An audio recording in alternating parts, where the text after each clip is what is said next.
This Eternal Evolution video is going to be all about the Twilight Lands. It's probably my favorite piece of equipment. The only thing that kind of rivals it's the Summon Arena, and we're going to go through like things that you should actually do before you start the Twilight Lands. Then some important things to keep in mind about when you're actually doing the Twilight Lands, and then just some tips and tricks that people forget a lot of the time, including myself. So anyway, the first thing that we're going to go through is you'll use your entire roster in the Twilight Land, so you won't just be using the same 5 champs or 10 champs or 15 champs like you would in Summon Arena. You'll be using your entire roster down to the sort of maybe mythic sort of area, possibly even these ones. So all I've done is I've gone through, gone down to equipment, and I've just made sure that everyone is actually wearing something. That's the first part. So the next part you want to do is you want to go check in your recruitment center if you have enough data chips to purchase a gene hybrid to start evolving some of your Triple S heroes that you're going to use in the Twilight Lands. So I don't have enough, so I wouldn't buy any gene hybrids yet, but I'll be keeping my eyes on them to buy them while the Twilight Lands is going. So next up, you want to make sure that everyone's evolved. So if you've just picked up some gene hybrids, make sure your Triple S champs are as high as they can be. Your key sort of plays in this one's going to be Mazrani, Serena, Botmark, Emma, Taylor, Daniel, Leo. They're going to be your main sort of hitters. Well, they're going to be my main hitters and sustains. You'll obviously have your own ones, but yeah, just make sure everyone's fully evolved before you get into this. Then you're going to go back into your heroes, and you're just going to make sure you've actually consumed all your talents, which I've done. And I actually found that I had quite a few upgrades to do on the Sendways attack, so I actually had about 500 talent to spend. So next part, we're going to go through and make sure we've actually used all our XP for our heroes. It'd be nice if I get one more level into him, but I will soon. So yeah, make sure your heroes are fully leveled up. Then you're going to make sure you've used your other XPs. So I had a few levels I could put into the Divine Prototypes. I've got one more now.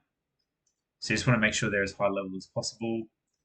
Hand in hand, command post. You want to make sure you've rolled up all your heroes. I went re-roll. I rolled up some, but didn't get anything good.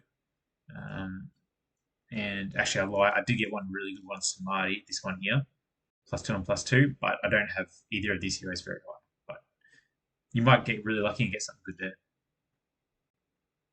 So the other part as well is go along and do all your other content. So make sure you've done, well, I've done all my arena battles. You've done all of this to make sure you've got as much gear as possible. So, and the most important part to keep in mind is that once you've killed off your entire roster and everyone's dead, you can actually go into team and you can reset your team. And the last time I did this, I actually forgot that you get a free one on day one. So you can actually run Twilight Lands twice the first day. And then after that, you have to wait till the server resets to revive your entire team. So in line with that as well, don't just use your 5 favorite champs and then reset to bring them back. Use your team, use everybody else, and then reset so you've got your entire roster twice. Now we're actually going to go into a bit of the battles. So you get a daily reward. Here's just some summon chips. So one thing to keep in mind is that the first 10 people that run through this basically give you this little buff here. And what that buff actually does, and they obviously give you gems, but what these buffs do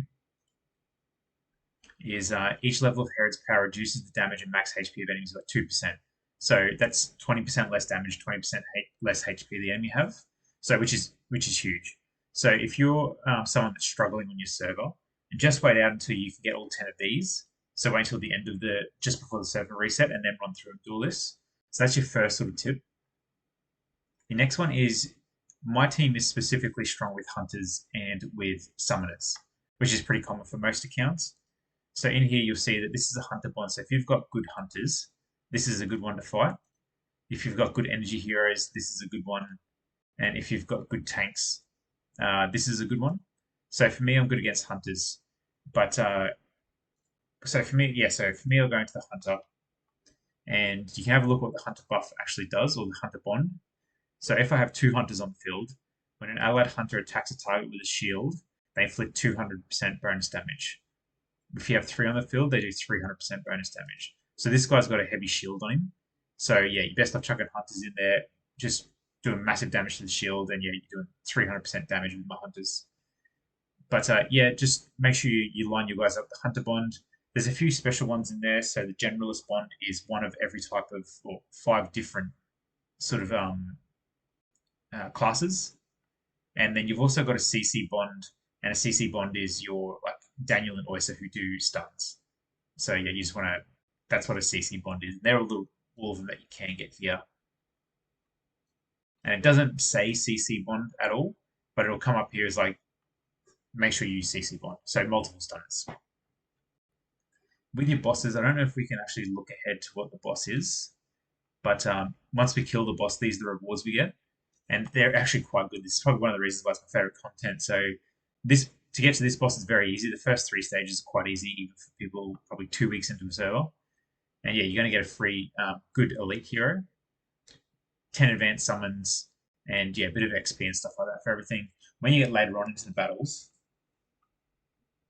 actually it shows you down here. So stage 2, you're getting 10 limited tickets, 10 advanced tickets, 10 limited tickets.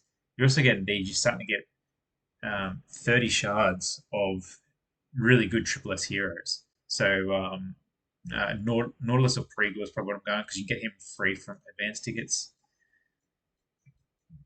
But then when you get up to stage 8, I'm pretty sure this is 10, 9, 8, yeah, you're starting to get your mythic prototypes. And this is actually the only way you get them unless you're going to pay for them. And they only put them in $100 packs. And then if you get up to stage 12, I've never made it this far, you got your Ring of Greed. And if you get all the way to the end, not many people can do this, another Ring of Greed. So yeah, really good, really important to get all the way as far through as you can. And the only reason I'm saying be really strict with making sure your account's fully set up before you start this, you'll actually get to the point, for me, it'll probably be around seven or eight, where I'll really start to struggle, or maybe 8 or 9. And I'll get to the point where I'm doing like 2 days of resets just to finish one stage. So yeah, you want to make sure your teams are set up as you can, so you utilize the days as best you can. So yeah, the difficulty scales up really quickly. Like I'll smash all the way through to 7 in one go probably, and then I might be able to do 8 and 9 in one go, and then I'm gonna have to start doing. It might take 2 days just to get through that, and then 3 days to get through that, and I probably won't even get through 12. So the last part as well is when you start to struggle, don't just put your best team in to try and do as much damage as possible. Chuck in some sort of cannon fodder just to kind of weaken the enemy down so that when your good team goes in, you can actually keep them for the next ring up. And the other thing you can do as well is that when you first jump into a battle, your team will have its limit breaks or like its ultimates good to go straight away. So you can do some massive damage. And what I tend to do is if I'm beating the stage by a lot and I'm not going to lose anybody, I'll actually turn off the ultimates from being autoed and I'll just manual them as I need them so that they're good to go for the next battle because they're only fully loaded the very first time you jump into Twilight Lands for that day. So we'll go through a quick run through, probably finish off one, and just show you what the battles are about.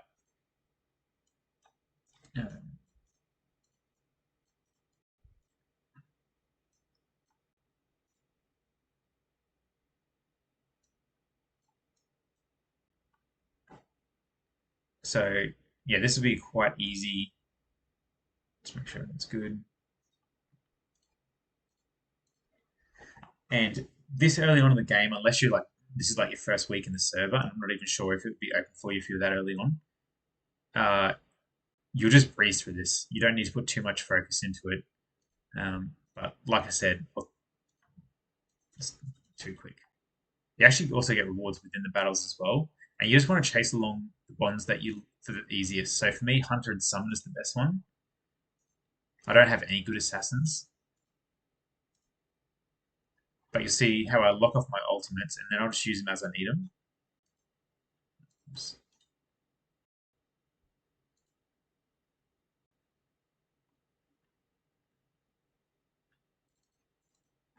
So yeah, Twilight Lands just hands over so many rewards for your team. Like you get your account will see so much progress in this week. It's crazy. Well, this 2 weeks actually.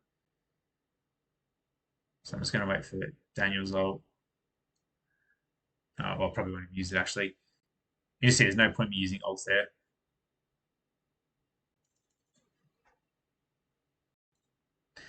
Every 4 stages, or on the 5th stage, you'll get an elite boss, and these do get really, really hard later on.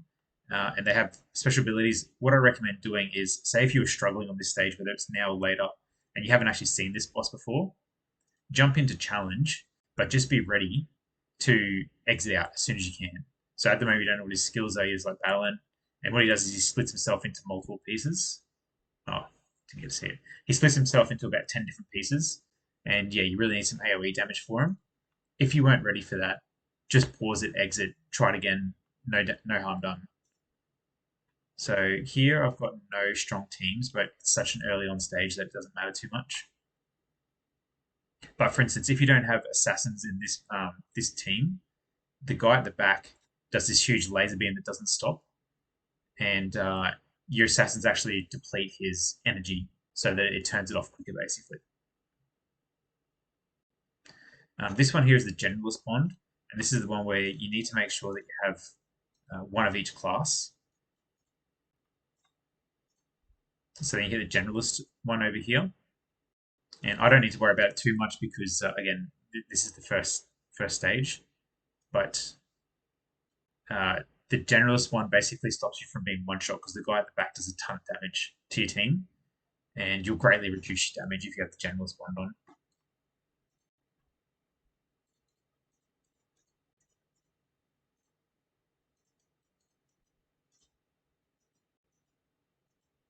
Too much up will go in. Um,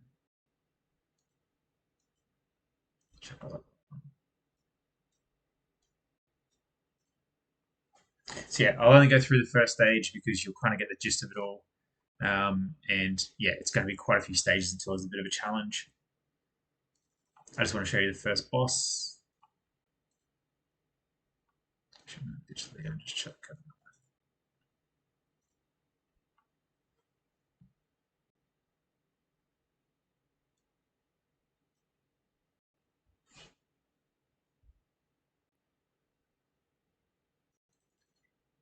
So if this is your first Twilight Lands, you're gonna have a great time with this one. It's really good.